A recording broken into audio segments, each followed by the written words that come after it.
Ly Tu Diem, a poor young woman, sold by her parents into marriage to a cruel and heartless family. From the moment she entered her new home, she endured a life of torment, forced to be the wife of a mentally ill husband and suffered daily abuse and false accusations from a vicious mother-in-law. When she's accused of stealing gold, Diem is beaten and humiliated, yet still clings to a fragile hope of proving her innocence. This is a heartbreaking story, but also a powerful journey of a woman who refuses to surrender to fate. Ly Tu Diem was born in a remote, poverty-stricken village nestled among rolling hills. There, the monsoon winds howled all year round, the thatched roofs sagged under the weight of time, and the cries of hungry children echoed through the nights. From the moment she was born, Diem became familiar with her mother's weary sighs and her father's back bent over the fields until late, yet still unable to put enough rice on the table.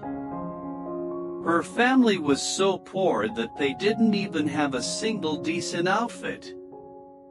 Even worn-out sandals were passed down from older siblings, the soles thin to almost nothing. Diem's childhood was steeped in hardship. While other children went to school, she wandered the fields catching crabs and picking wild greens to trade for rice. Each morning, the frail little girl walked miles with a basket in hand, begging for leftover food from kind neighbors. Her eyes were always shadowed from lack of sleep, her sun-scorched skin darkened like the earth itself, but her face still carried a soft, gentle smile. Diem never complained about her fate.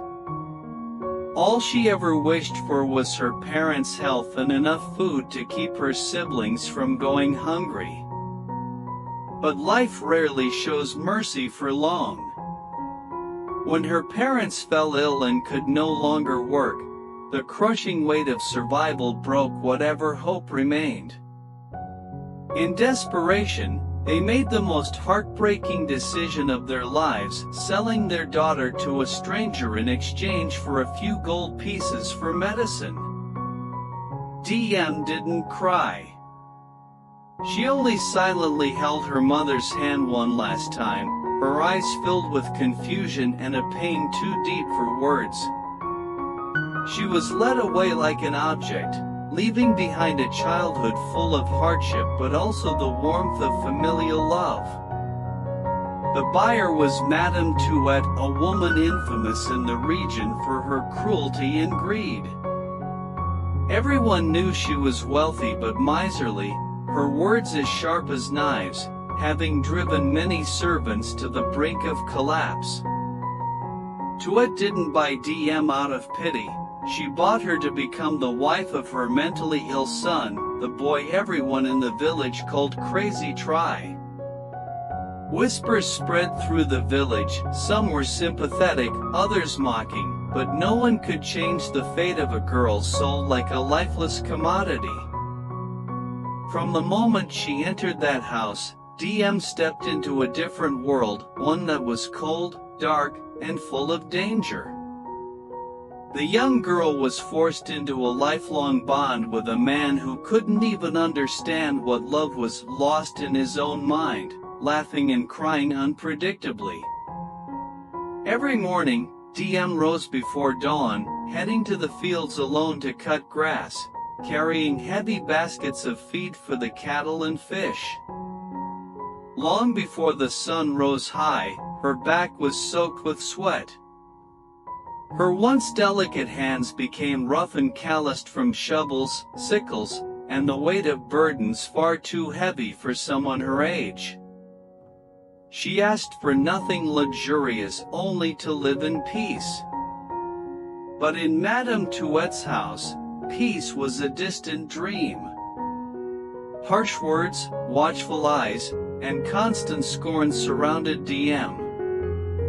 Still, she endured in silence, believing that if she remained patient, maybe life would eventually show her some kindness. Little did she know, this was only the beginning of a long, punishing journey that lay ahead. From the day she stepped into her husband's home, Ly Tu Diem's life turned a new page, one filled with shadows and no way out. Every morning, before the sky even turned light, she would rise silently, hastily tie up her tangled hair, and shuffle out into the yard to begin yet another day of endless labor. Her work stretched from dawn until deep into the night when the rest of the household was already fast asleep. She chopped firewood, started the cooking fire, prepared meals for the entire family, washed clothes, cleaned the house, tended to the animals, and cared for the rice fields, without a single moment to breathe. But the heaviest burden wasn't the grueling labor, it was the venomous words and constant scorn from Madame Tuet, her cruel and domineering mother-in-law. Madame Tuet treated Diem like nothing more than a servant. If something displeased her, even the smallest thing, she would lash out without restraint, dragging Diem by the ear, dumping buckets of dirty water on her, or hurling dishes at her without warning. No matter how hard Diem tried or how perfectly she performed her duties, she was always wrong in Madame Tuet's eyes. And her husband, the person who should have been her only source of solace, was instead a source of fear and despair. He wasn't evil, just ill, suffering from mental illness since childhood. Some days, he would sit in silence, knees pulled to his chest, staring blankly into the distance as if seeing a world far beyond. But other times, he would suddenly erupt in violent outbursts, screaming, destroying things, then attacking Diem like a wild animal. The bruises on her arms and legs never had time to fade before new ones appeared. Each night, Diem lay down without ever truly sleeping, her body tense, ears alert to any sudden noise, dreading that he might lose control again. Day after day, her suffering deepened. Her body became frail, her skin dry and rough, her once thick hair falling out in clumps from exhaustion and stress. But what hurt most wasn't the physical pain, it was the soul-crushing loneliness and the feeling of being trapped. She lived in a house full of people, yet no one truly saw her, no one cared enough to ask if she was okay. The neighbors knew what she endured, but fear of Madame Tuet's wrath kept their mouths shut. Diem was like a shadow, present, but invisible. She existed, but not truly lived.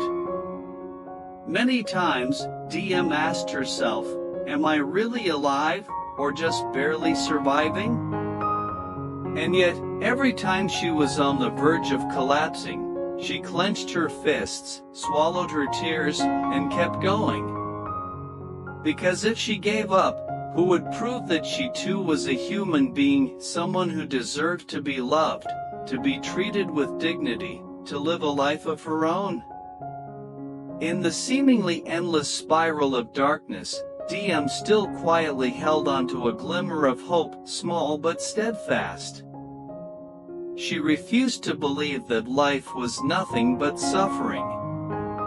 She believed that one day, somehow, light would shine on her path, not from the sun, but from compassion, from justice, and from the strength she had nurtured in silence through all the wounds and storms. It was a scorching afternoon like any other. Ly Tu Diem was quietly sweeping the yard when Madame Tuet's frantic scream pierced the air from inside the house. My gold! Where's my gold? It's gone! Someone stole it! That shriek rang out like a storm siren.